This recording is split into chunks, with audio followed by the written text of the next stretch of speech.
Bien, buenas noches, iglesia, bendiciones a todos. Gracias por estar aquí en este día. Sabemos que muchas familias ya han empezado a moverse, trasladarse al interior, lo que pueden. Los que no esperan hasta el viernes. Esperemos que el Señor los cuide y que se aproveche este tiempo para la reflexión y para la meditación en la palabra del Señor. Bien, hermanos, finalmente llegamos al quinto y último estudio de este maravilloso libro de Esdras. Y ha sido muy gratificante revisar este libro, revisarlo aquí juntos de una manera más sistemática, más organizada, más informada. Este relato, que forma parte de un relato en 2 tomos, que originalmente en la Biblia hebrea está agrupado como un solo libro, Esdras, Nehemías. Nosotros en nuestras Biblias lo tenemos como libros individuales, pero siempre es bueno estudiar el contexto y hemos tenido el chance de hacer eso y damos gracias al Señor por ello. Este estudio en su conjunto, que se llama Reconstruyendo los Muros, hoy cerraríamos la primera parte. La semana que viene, como bien decía el pastor Joel, estaríamos iniciando la segunda etapa de este estudio, de esta serie, que incluiría el libro de Nehemías. Esta parte, la parte en la que nos hemos enfocado, Esdras, está más basada en el regreso, en los primeros 2 retornos y la reconstrucción del templo. Nehemías se enfoca más en la reconstrucción de los muros de la ciudad. Les exhorto que no se pierdan esa próxima serie de estudios para que puedan tener una visión más amplia de esta parte de la historia bíblica. Es muy interesante y además importante. Bien, hermanos, la semana pasada nos detuvimos deliberadamente entre los capítulos 6 y 7 de Esdras y vimos cómo en medio de esos 2 capítulos hay lo que llamamos aquí en este estudio 57 años de silencio, los 57 años de silencio de Esdras.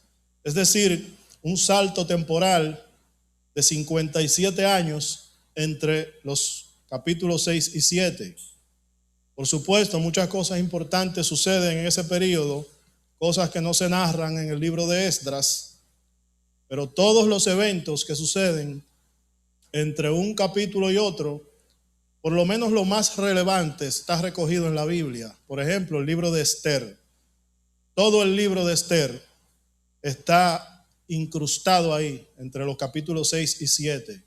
Y es bastante importante para el contexto general de Esdras tener esa lectura armónica del libro de Esther para entender mejor la historia. Los que han leído Esther saben que en él se narra una conspiración de un hombre llamado Amán para destruir al pueblo judío, a todo el pueblo judío. Y vemos en Esther cómo Dios usó a esta mujer para preservar a su pueblo, para preservar a ese pueblo que no tenía idea de lo que se estaba fraguando por allá. Y sin embargo estuvieron a punto de ser aniquilados sin siquiera enterarse. Mientras nosotros nos movemos de un capítulo a otro, de una página de la Biblia a otra, todo eso sucedió en esos años. En esos años también se empieza a manifestar una seria crisis, una crisis espiritual en el pueblo judío.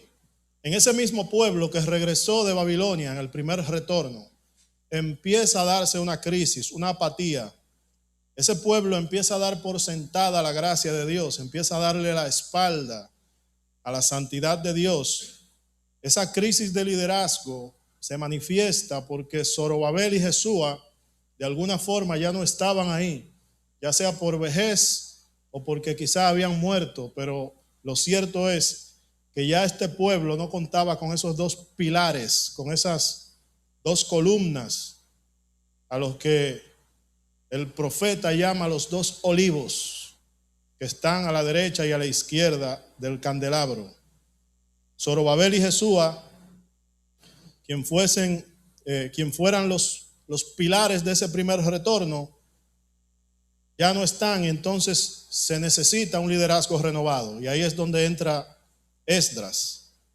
Esdras va a llegar a Jerusalén a poner las cosas en orden y se va a encontrar con un problema bastante serio, con una tendencia muy peligrosa, un pecado específico, que son los matrimonios mixtos. Es decir, hombres judíos que toman como esposas a mujeres extranjeras, mujeres paganas, violando así la ley de Moisés.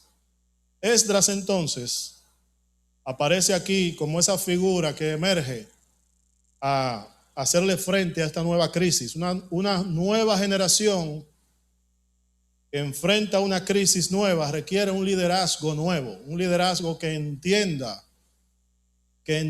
los errores del pasado, que haya aprendido de los errores del pasado y que tenga la madurez suficiente y el carácter suficiente para enfrentar esos errores, para enfrentar esas crisis sin cometer esos errores.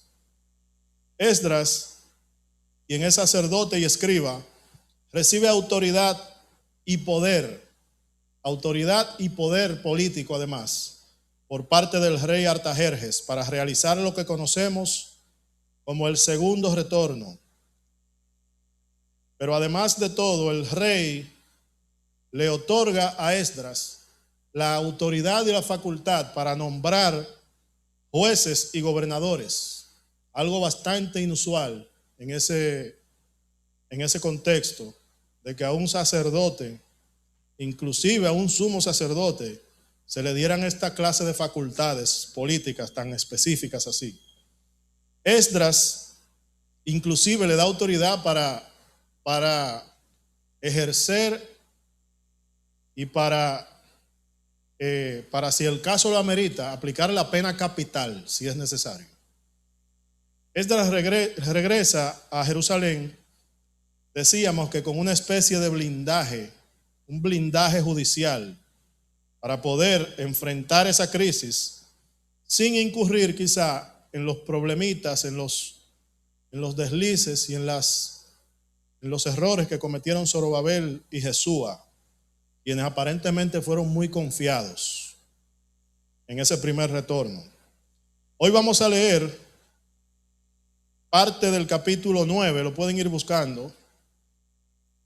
Vamos a ver cómo Esdras, ya en Jerusalén, ya el viaje ha ocurrido, pasaron todas las cosas que pasaron en el capítulo 8, llega a Jerusalén y una vez estando en Jerusalén, Esdras se entera de esa situación que se ha venido dando, de ese pecado de los matrimonios mixtos. Y vamos a ver aquí cuál es la reacción de Esdras. Nosotros ya sabíamos de eso, porque tenemos la información, pero él no lo sabía del todo. Él no tenía toda la información. Vamos a ver cómo él actúa cuando se entera de los detalles de lo que estaba sucediendo. Él tenía informaciones quizá preliminares de que había problemas, pero él no tenía idea de que eran tan graves. Vamos a ver, Esdras 9, vamos a leer los primeros dos versículos para empezar. Versículos 1 y 2, y dice así la palabra del Señor. Acabadas estas cosas, es decir, todo lo que sucedió en el capítulo 8, el viaje como tal, acabadas estas cosas, los príncipes vinieron a mí. Recuerden que Esdras está narrando en primera persona ahora. Los príncipes vinieron a mí diciendo: el pueblo de Israel y los sacerdotes y levitas, atención y subrayar eso, el pueblo de Israel y los sacerdotes y levitas no se han separado de los pueblos de las tierras, de los cananeos, heteos, fereceos, jebuseos, amonitas, moabitas, egipcios y amorreos, y hacen conforme a sus abominaciones, porque han tomado de las hijas de ellos para sí y para sus hijos. Y el linaje santo, atención, el linaje santo ha sido mezclado con los pueblos de las tierras, y la mano de los príncipes y de los gobernadores ha sido la primera en cometer este pecado. Bendita sea la palabra del Señor. El linaje santo ha sido mezclado con los pueblos de las tierras. Eso es grave.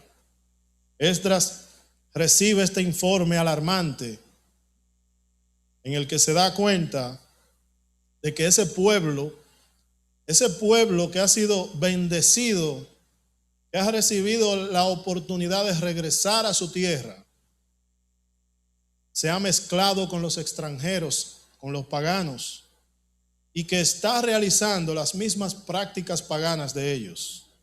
Lo más alarmante es que este pecado no solo se limita al pueblo de a pie, sino que incluso sacerdotes y levitas están incurriendo en esta falta, en esta transgresión, que es una violación directa a la ley de Moisés, Es decir, esto no es algo subjetivo, algo de interpretación. Ellos conocían la ley, ellos eran maestros de la ley. Estamos hablando de sacerdotes y levitas. Y ellos mismos, de forma deliberada, están violando esa ley específica de Moisés, que dice que no debían mezclarse con esas mujeres extranjeras que adoraban a otros dioses. Los sacerdotes, hermanos, eran figuras de autoridad. Ellos eran los encargados, nada más y nada menos, de entrar al templo, de entrar al lugar santo para ofrecer sacrificios. Eso no era cualquier cosa. Se supone que ellos vivían por y para la ley. Y aquí los vemos a ellos violando esa ley de la forma más descarada, con su propia vida, es decir, violando la ley no de palabra ni de omisión, sino con su propia vida.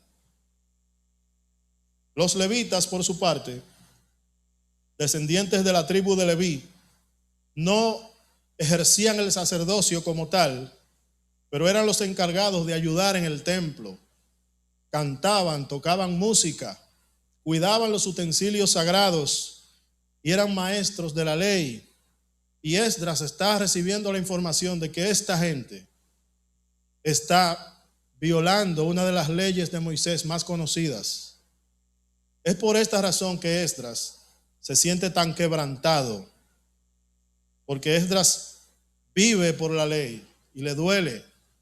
A él le duele cuando el pueblo le da la espalda a Dios, y le duele aún más cuando él ve que aquellos hombres que han sido consagrados para guardar la palabra de Dios, para ser los gendarmes de la palabra de Dios y enseñar la palabra, están violando lo que en ella se establece.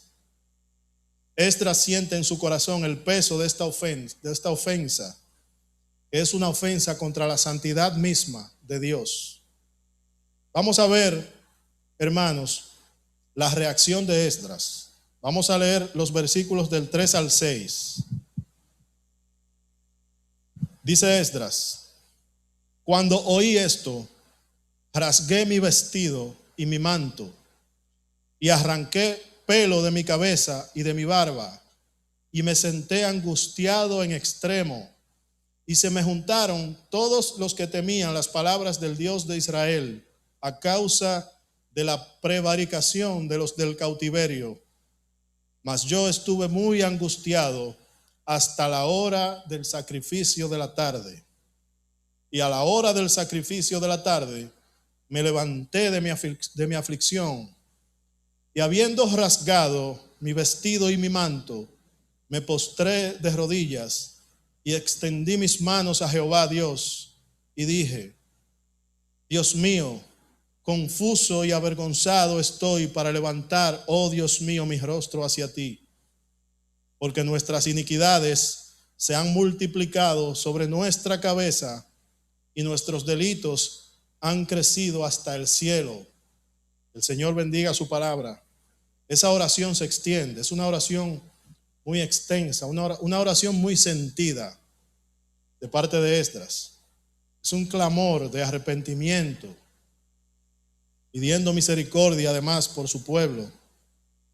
En la Biblia, hermanos, vemos como una práctica muy conocida que algunos personajes en un momento de duelo, de vergüenza, de indignación, se rasgan las vestiduras.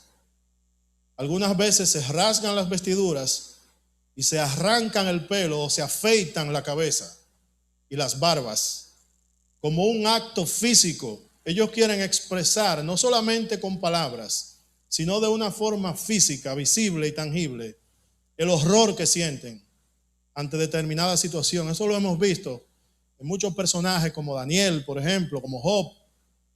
Esto era una forma de llevar esa indignación al ámbito físico para que pueda ser vista y registrada. Los profetas, por ejemplo, solían hacerlo cuando presenciaban un pecado muy indignante del pueblo. Esdras, que era un escriba diligente, ya lo sabemos, era un hombre que vivía por la ley, por la palabra de Dios, un hombre respetuoso, no solamente de la ley, sino también de la solemnidad y de la santidad de su ministerio. Es un ministerio importante, él es escriba. Esdras, horrorizado, se rasga las vestiduras, se arranca el cabello y la barba y se suma en una angustia profunda casi todo el día, hasta la hora del sacrificio de la tarde. Esa era la referencia que usaban ellos, los sacerdotes, porque de eso era que sabían. La hora del sacrificio de la tarde vendría a ser como las 3 de la tarde. Es decir, Esdras estuvo en esa situación de angustia profunda, de extremo clamor, de indignación y de plegaria, probablemente desde la mañana hasta las 3 de la tarde. Esdras inicia con esta oración en la cual no se atreve ni siquiera a levantar el rostro.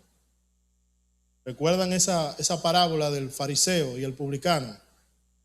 En la que el fariseo se levantaba erguido, lleno de orgullo, y el publicano ni siquiera se atrevía a levantar el rostro, avergonzado. Esdras es un buen ejemplo, pero de la vida real. Esto no es una parábola.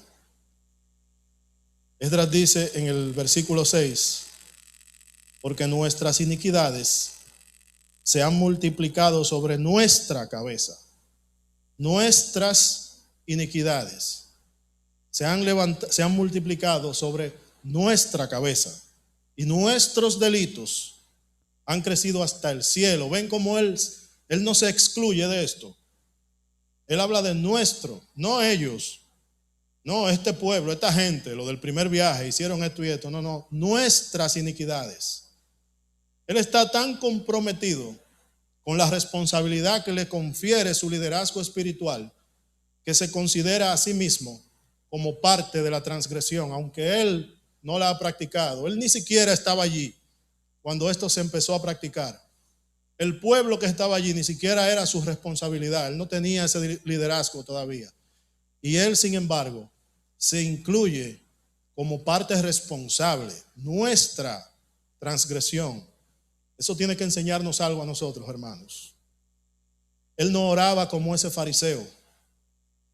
El fariseo decía: Señor, te doy gracias porque no soy como los otros hombres, ladrones, injustos, adúlteros, ni como este publicano que está ahí. Esdras no hace eso. Él está diciendo: nuestras iniquidades se han multiplicado, nuestros delitos han crecido hasta el cielo. Esto, hermanos, se llama el corazón de un líder espiritual.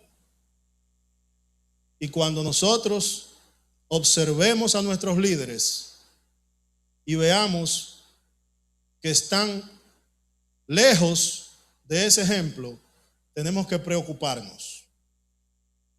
Por lo menos tenemos que orar.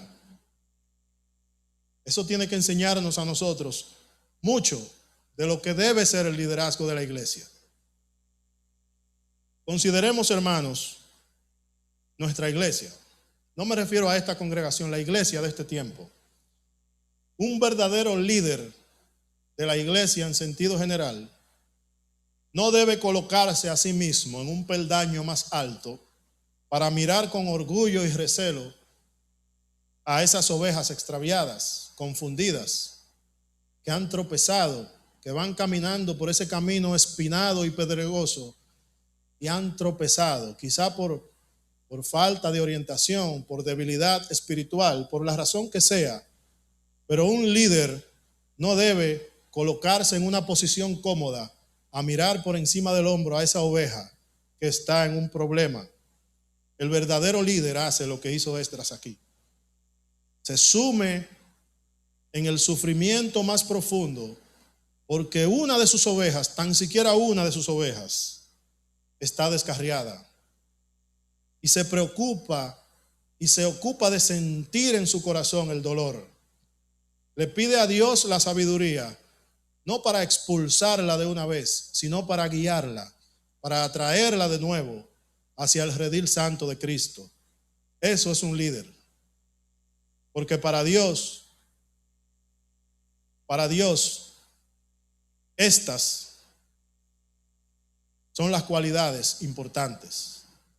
No la preparación académica, no el léxico, no el conocimiento, ni siquiera el conocimiento amplio de la palabra.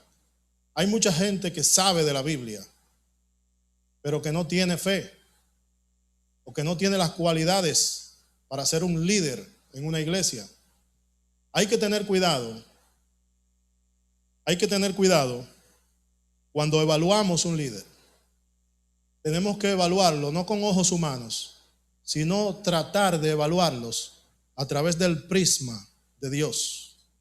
¿Cómo Dios ve a mi líder? ¿Cómo Dios ve a mi pastor? No como yo lo veo, sin el título, sin la preparación académica. ¿Cómo Dios, según su naturaleza y su carácter y lo que yo conozco de su carácter, cómo Dios ve a esos líderes que están puestos para guiar a mi congregación? Esa es la pregunta que debemos hacernos. Este pecado que, como ya dijimos, ni siquiera fue cometido bajo el liderazgo de Esdras, esto de los matrimonios mixtos, empieza a darse desde antes de su llegada. Por eso lo mencionábamos la semana pasada, en esos 57 años de silencio. Sin embargo, él está comprometido, no se excluye, se postra a clamar misericordia. Y porque él hace eso, porque su oración es ferviente, es una oración justa, es una oración que no nace del orgullo, que no nace de la exclusión.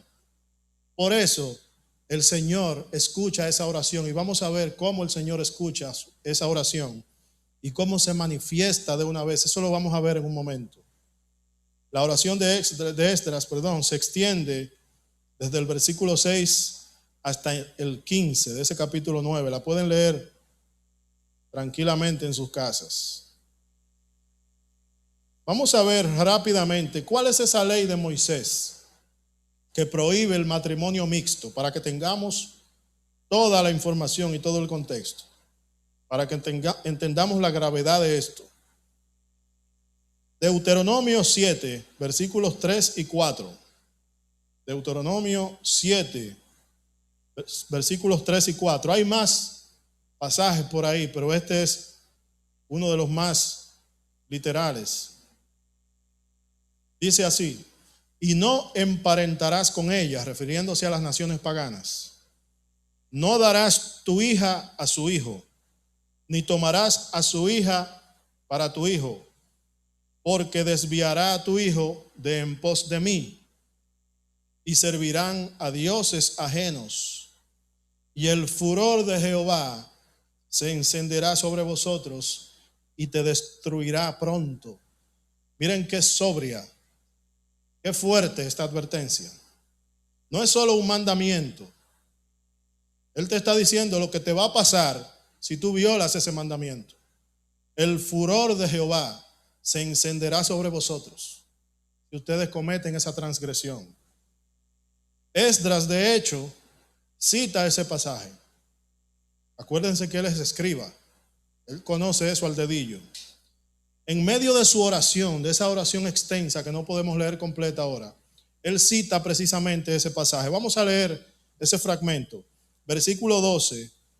Vamos a leer desde el 10 para contexto. El capítulo 9. Esto es Esdras orando. Pero ahora, ¿qué diremos, oh Dios nuestro, después de esto? Porque nosotros hemos dejado tus mandamientos, que prescribiste por medio de tus siervos los profetas, diciendo: la tierra a la cual entráis para poseerla, tierra inmunda es, a causa de la inmundicia de los pueblos de aquellas regiones, por las abominaciones de que la han llenado de uno a otro extremo con su inmundicia.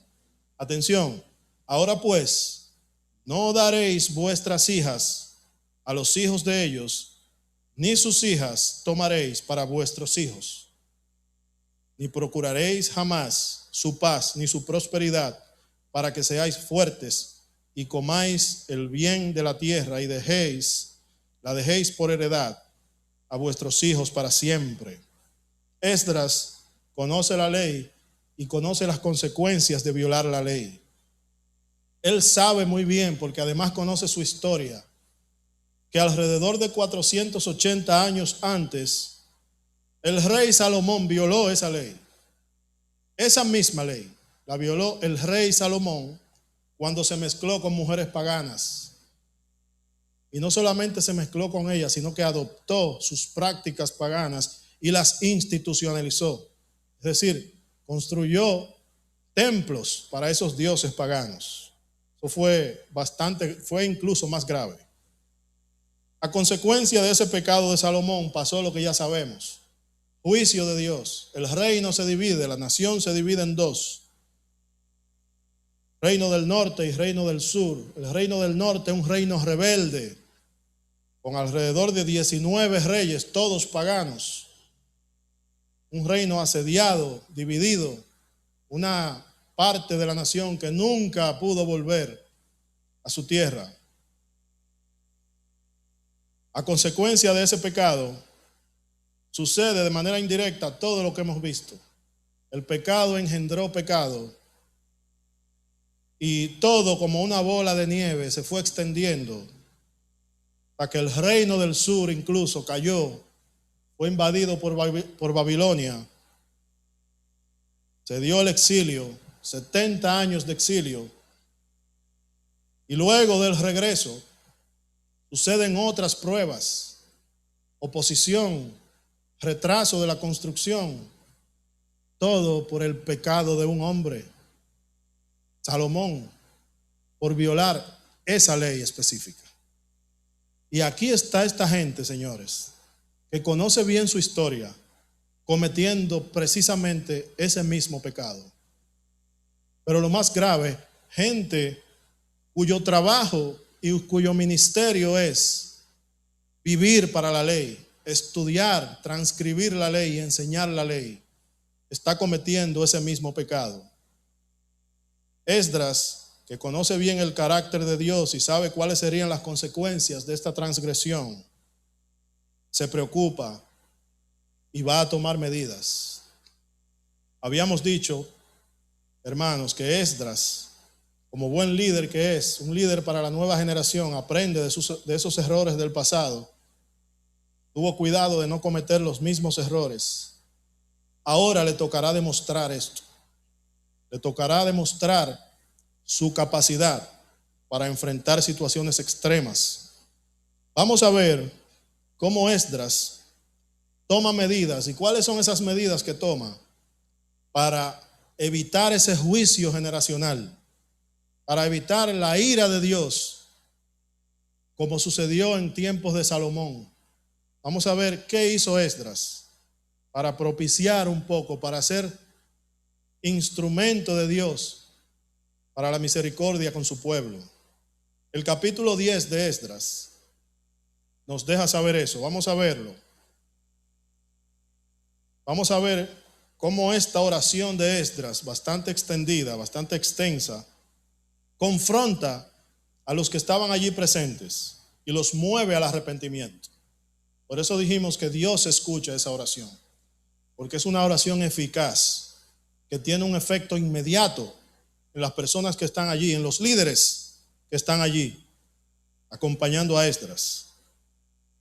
La oración de Esdras ministra de forma tal a estas personas que no solo se arrepienten, hermanos, sino que aquí sucede algo bastante curioso. Sino que uno de los que están allí, de los líderes que están allí, no solo se arrepiente, sino que le propone a Esdras un castigo para ellos mismos. Pero no un castigo como con un paño tibio, como decimos aquí. Él le propone un castigo extremo, un castigo sin precedentes que ni siquiera está contemplado en la ley de Moisés. Y es bastante curioso porque quien lo propone es una persona afectada. Es una persona que diríamos que tiene intereses en ese posible castigo inédito que no estaba ni siquiera en la ley de Moisés. Vamos a verlo. Leamos el capítulo 10, versículos del 1 al 5 solamente. Mientras oraba Esdras y hacía confesión, llorando y postrándose delante de la casa de Dios, se juntó a él una multitud, una muy grande multitud de Israel, hombres, mujeres y niños, y lloraba el pueblo amargamente. Entonces respondió Secanías, atención a ese nombre, Secanías, hijo de Jehiel o Jehiel, pueden anotar ese nombre también, que es bastante importante. Entonces respondió Secanías, hijo de Jehiel, de los hijos de Elam, y dijo a Esdras: nosotros hemos pecado contra nuestro Dios, pues tomamos mujeres extranjeras de los pueblos de la tierra. Mas a pesar de esto, aún hay esperanza para Israel. Ahora pues, hagamos pacto con nuestro Dios. Atención, que despediremos a todas las mujeres y los nacidos de ellas, según el consejo de mi Señor y de los que temen el mandamiento de nuestro Dios, y hágase conforme a la ley. Levántate, porque esta es tu obligación, y nosotros estaremos contigo. Esfuérzate y pon mano a la obra. Entonces se levantó Esdras y juramentó a los príncipes de los sacerdotes y de los levitas y a todo Israel que harían conforme a esto, y ellos juraron. Ese es un momento clave en el relato. Esa oración ferviente de Esdras mueve a un arrepentimiento colectivo. Y este Secanías, hijo de Jehiel, es uno de los líderes del pueblo. Él no es sacerdote ni levita, pero es muy importante el hecho de que la propuesta de despedir a las mujeres y a los hijos viniera precisamente de él, de Secanías. ¿Por qué lo decimos? Bueno, porque más adelante, específicamente en el versículo 26 de ese capítulo, Esdras presenta una genealogía, una lista de los que incurrieron en ese pecado, y en esa lista aparece Jehiel, su padre, el padre de Secanías. Esto no necesariamente quiere decir que la madre de Secanías sea extranjera. Probablemente su padre ya no estaba casado con su madre y había tomado como esposa a una mujer extranjera. Eso no lo tenemos claro. Sin embargo, es un hecho que Secanías propone un castigo que afectaría a su familia de forma directa, dando a entender que su propuesta venía de un corazón genuinamente arrepentido por el pecado no suyo propio, sino de su pueblo. Otro ejemplo de liderazgo ahí, hermanos. Luego de esto, Esdras convoca a todo el pueblo para una asamblea dentro de 3 días, después de ese momento. Y en esa asamblea, en los 3 días siguientes, él anunció esto que vamos a leer. Capítulo 10, versículos 10 y 11. Ahí ya todo el mundo se ha calmado.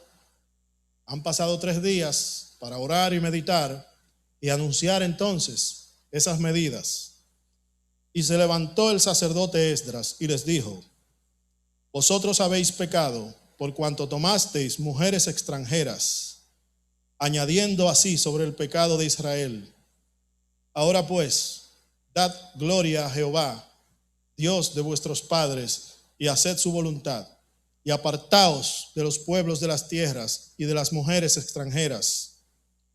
Y respondió toda la asamblea y dijeron en voz alta: así se haga conforme a tu palabra. El capítulo 10, que es el último, termina con una genealogía, termina de una manera abrupta. Se considera que el libro de Esdras tiene un final abierto, no tiene como una conclusión, como acostumbramos a leer. Recuerden que Esdras y Nehemías son dos tomos de una misma historia, es decir, el final de Esdras no necesariamente tiene que ser concluyente. El final del capítulo 10, el capítulo 10 termina con una genealogía de aquellos que fueron juzgados ahí, de los que fueron hallados culpables de este hecho. Esdras, que es escriba, es bastante cuidadoso en dejar todo registrado. Si han estado leyendo este libro, se han dado cuenta que él es bastante detallista. Se puede decir que él es un cronista. Él va narrando los hechos y tiene el cuidado de dejarnos saber a nosotros qué día ocurren las cosas, bajo cuál reinado ocurren las cosas, de quién era hijo esta persona, de dónde descendía él mismo. Esdras es una persona que está preparada, que tiene la capacidad discursiva para dejar registrado acontecimientos y que nosotros hoy en día, todos estos años después, podamos entenderlos y ponerlos en contexto. Por eso él termina aquí con una genealogía y yo le voy a explicar por qué él hace eso en un momento. En esta genealogía en esa lista de los culpables, por supuesto se encuentra Jehiel, el padre de Secanías, el mismo que propuso el castigo. Esdras no incluye esta lista de manera caprichosa. Recuerden que él es sacerdote y escriba. Él es celoso con la santidad de Dios, con la santidad de su ley y con la santidad del ministerio sacerdotal. Recuerden, hermanos, y si no lo sabían, sépanlo, para ser sacerdote en Israel había que tener dos requisitos básicos. Primero, pertenecer a la tribu de Leví. Recuerden que son 12 tribus y una de ellas es la tribu de Leví. Primero había que pertenecer a esa tribu de Leví. Y segundo, dentro de esa tribu había que pertenecer al linaje de Aarón. Es decir, había que ser levita y había que pertenecer al linaje específico de Aarón. Por eso se habla de sacerdotes y levitas, porque todos los sacerdotes son levitas, pero no todos los levitas son sacerdotes. Esdras quiere dejar un registro claro y documentado de que aquellos sacerdotes y levitas que se habían mezclado con mujeres extranjeras fueron separados de las mismas. Esto es más delicado de lo que nosotros pensamos y más importante de lo que pensamos. ¿Por qué? Bueno, imagínense que Esdras no dejaba esto bien claro, que dejaba quizá esa puerta abierta para la interpretación y quizá dejaba espacio para la ambigüedad interpretativa. Esto hubiese podido poner en entredicho la pureza y la santidad de toda la descendencia de la tribu de Leví de aquí en adelante. Ya nadie habría podido garantizar que aquellos que manipulaban los utensilios sagrados del templo, aquellos que enseñaban la ley, los que realizaban los sacrificios en el templo, eran de sangre pura, eran verdaderamente descendientes puros de la tribu de Leví y del linaje de Aarón, en el caso de los sacerdotes. Lo que era más grave era precisamente esto, que podía ponerse en entredicho la pureza y la santidad de ese linaje aarónico, sacerdotal, los sacerdotes del templo, esos que representaban al pueblo delante de la presencia misma de Dios. Esdras nos está diciendo aquí, con esa lista, de manera implícita: miren, el pueblo la parte del pueblo que cometió el mismo pecado de Salomón, y lo que es peor, levitas y sacerdotes que cometieron el mismo pecado de Salomón, nosotros estamos haciendo una limpieza aquí.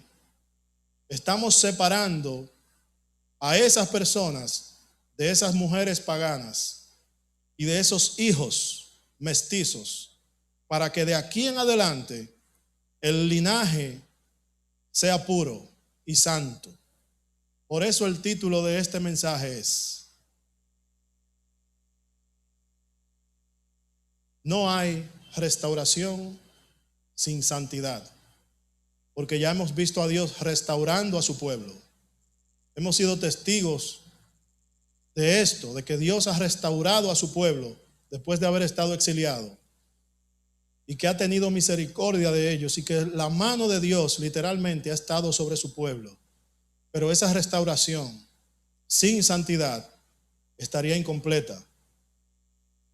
Esdras está demostrando ahora sí con hechos que él aprendió de los errores del pasado, que él aprendió de los errores de Zorobabel, de Jesúa, de los errores de Ciro el Grande, y sobre todo, y más importante, de los errores de Salomón, que dieron al traste con todos estos juicios, por lo que estamos estudiando este libro aquí. Yo quiero presentar dos conclusiones. Como ya cerramos hoy el estudio, una conclusión para la sesión de hoy y una parte conclusiva ya para el estudio de manera panorámica. Vamos primero con la conclusión particular de esta sesión. Primero, hermanos, la oración tiene poder. Yo sé que ustedes lo saben y quizás lo repiten eso, pero esto nos deja saber a nosotros que efectivamente la oración tiene poder. Dios obra por medio de la oración de Esdras y mueve al pueblo al arrepentimiento por medio de esa oración. Esdras, además, nos enseña mucho de liderazgo, nos enseña que el líder necesita carácter, pero que ese carácter debe estar sometido ante Dios y ante su santidad. Si Esdras hubiese reaccionado de manera visceral, movido únicamente por su carácter, hubiese pasado de rasgarse las vestiduras y arrancarse los cabellos directamente a la acción, a anunciar algo de manera arbitraria, una medida arbitraria cualquiera. Recuerden que él tenía autoridad incluso para dictar sentencia de muerte. Si él, que sabemos que tenía carácter, solamente hubiese escuchado a su carácter y no a Dios, a la santidad y a la misericordia de Dios, probablemente esa gente no hubiese vivido para contarlo. Pero Esdras, hermanos, en cambio, tomó esa autoridad y ese carácter y los sometió a la autoridad y el carácter de Dios que estaba sobre él. Y Dios, por eso, responde su oración, y la responde mostrando el arrepentimiento inmediato del pueblo y su disposición incluso de someterse voluntariamente a las consecuencias. Hermanos, la oración tiene el poder de quebrantarnos, de remover en nosotros esas capas de orgullo. La oración nos posiciona delante de Dios humillados y con un corazón dispuesto a obedecer su palabra, a obedecer su naturaleza, su carácter, sus mandamientos. Cuando nos humillamos, hermanos, Dios muestra misericordia. Pero luego de que Dios muestra misericordia y nos restaura, esa restauración debe complementarse con santidad. La restauración nos posiciona nuevamente delante de la presencia de Dios después de estar alejados, como posicionó a ese pueblo después de estar alejado físicamente. Pero no basta con la restauración. Cuando Dios nos restaura, nuestro espíritu florece de nuevo como un jardín, pero necesita ser abonado con santidad. Porque, hermanos, no hay restauración sin santidad. Dios no desea la santidad de su pueblo. Dios demanda la santidad de su pueblo. Hay una diferencia. Porque escrito está: sed santos. ¿Por qué? Porque yo soy santo. Eso es palabra de Dios. Primera de Pedro 1:16. Y el mismo libro, Primera de Pedro, capítulo 2, versículo 9. ¿Saben cómo nos llama? No al pueblo del segundo templo, no. A nosotros, la iglesia. ¿Saben cómo nos llama? Linaje escogido, real sacerdocio. ¿Y qué sigue a eso? Nación santa, pueblo adquirido por Dios, para que anunciéis las virtudes de aquel que os llamó de las tinieblas a su luz admirable. Nación santa. Así nos llama Dios a nosotros. Así nos considera Él a nosotros. Él da por sentada la santidad de su iglesia, porque Él no desea esa santidad, Él la demanda. Es una demanda de Dios. La misma santidad que Dios le demandaba al pueblo de Israel en tiempos de Esdras, Él nos la demanda a nosotros. ¿Saben por qué? Porque Dios sigue siendo el mismo, Él no ha cambiado. Hermanos, a lo largo de este estudio, ya como conclusión general, hemos aprendido muchas cosas de la misericordia de Dios. Hemos visto cómo el juicio de Dios fue derramado sobre un pueblo desobediente, pero vimos la mano de Dios sosteniendo a su pueblo aún en la cautividad. Vimos a Dios llevando su palabra profética, ¿recuerdan? Jeremías, llevando su palabra profética a ese pueblo en el exilio para que no mueran sus esperanzas. Vimos a Dios agitar la vara de su ira, pero también lo vimos llevando a su pueblo de vuelta a la tierra prometida. Vimos a Dios permitiendo la oposición después del retorno para probar el carácter, la fe y la humildad de su pueblo. Lo vimos levantando líderes conforme a la necesidad de cada generación para que puedan servir de forma eficaz a sus propósitos. Porque Dios es paciente, hermanos, porque Dios es lento para la ira y grande en misericordia. Aun cuando su pueblo comete una y otra vez los mismos errores, Dios sigue siendo lento para la ira y grande en misericordia. Dios, pudimos ver cómo rompió esas cadenas y purificó a su pueblo para seguir cumpliendo sus promesas sin comprometer su santidad. Finalmente, y no menos importante, Dios permitió todo esto porque de esa misma tribu de Judá, que fue preservada por Dios por amor a David, de esa tribu del reino del sur que fue invadido por Babilonia, nacería el Salvador de toda la humanidad. Jesús es identificado como el león de la tribu de Judá. Dios mismo encarnado, quien dejó atrás su gloria eterna para venir a formar parte de una tribu que años atrás había sido cautiva en Babilonia. Jesús, mis hermanos, en su humanidad es un descendiente de la cautividad babilónica. Más específicamente, por si no lo sabían, Jesús es un descendiente de Zorobabel. Lo pueden ver, lo podemos leer ahora mismo si queremos. Vamos a leer una parte solamente de la genealogía de Jesús en Mateo 1. Quisiera que lo proyectaran, porque es importante. Mateo capítulo 1, versículos 12 y 13 solamente. Yo sé que las genealogías son aburridas, que las saltamos cuando vamos a leer la Biblia. Decimos, Señor, me comprometo en este año a leer toda la Biblia, excepto las genealogías. Esa parte no la saltamos. Pero vamos a leer un poquito de la genealogía de Jesús aquí. Mateo 1, 12 al 16. Miren cómo lo dice de manera específica.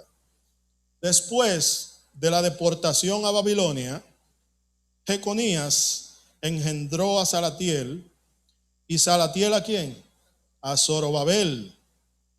Y Zorobabel engendró a Abiud, Abiud a Elicaim, Elicaim a Azor, Azor engendró a Sadoc, Sadoc a Akim, Akim a Eliud, Eliud a Eleazar, Eleazar a Matán, Matán a Jacob, y Jacob engendró a José, marido de María, de la cual nació ¿quién? Jesús, llamado el Cristo.